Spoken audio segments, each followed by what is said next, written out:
With the beautiful Freda Payne, singer, actress, who's just, everyone grew up to you and you're just a legend. How does it feel to be here at the Women of Black Bond event just to celebrate women of color? Oh, God, I'm thrilled. And more so because two of the women here, Trina Parks and Gloria Henry, who were Bond girls, are friends of mine. You know, and Gloria and I are really good friends. We hang out a lot together. Trina I've known back from the day, you know, both those ladies. So when I was invited to 10, I was just overjoyed and just overwhelmed and just happy to be here to say, hey, you know, put in a shout for them as well. How do you think that Black Bond women have had an effect on pop culture as we know it today? Well, I think they've had a tremendous effect on the pop culture. Because let's face it, I mean, where we are today is so much more, there's so much more exposure for black people in general in film as well as TV than there ever was. It's so much easier now. You have series, comedy series, you have programs, you have talk show hosts and hostesses, you know. And back when I grew up, like back from the 50s and 60s, we never saw that. So what we see now is something that we kind of like felt, well, maybe we hope to live long enough to see it, just like we have a black president. And I don't know, with this Ben Carson, might have another one. It's kind of scary. I don't know, it is scary. It's almost like a meteor coming out of the, you know, like, is a meteor going to hit us next? You know, what's going on in this crazy world?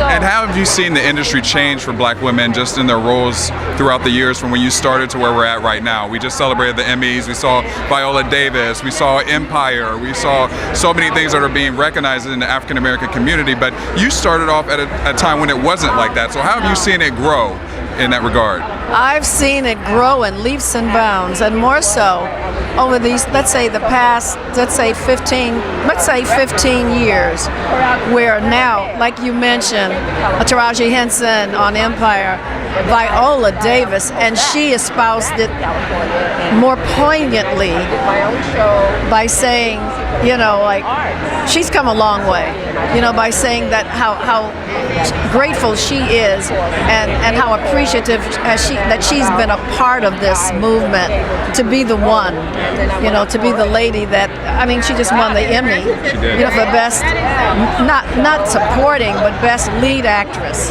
in a TV series, a TV drama. So I think that's very important.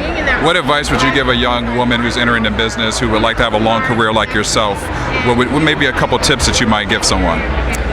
Study your craft, take your classes, don't give up, and believe in yourself, and know that there is a God.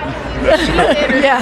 And they say that Daniel Craig, who's obviously starring in the Bond movie right now, it may not be coming back. If you could pick a new Bond, who would you pick? I would pick that guy, he's now in Beast of No Nation. What's his name? I can't remember his name, but I think he's one of the choice. I think he's up for it. Is it Idris? Are you talking about Idris? Idris. Yeah, he's an English actor. Yes. I think he is so alpha male, and he's fine, and he is sexy too. So I think he should be the one. Well, a lot of people want to have him out there, so we'll see what happens. I guess I'm not too wrong. You're not wrong at all. Well, congratulations. You look beautiful, and thank you for talking to us. Could you give us just your name and say the outlet, which is Black Hollywood Live? Your name and Black Hollywood Live. You're watching Black Hollywood. Hi, I'm Freda Payne, and you're watching Black Hollywood Live. Thank you. That's right.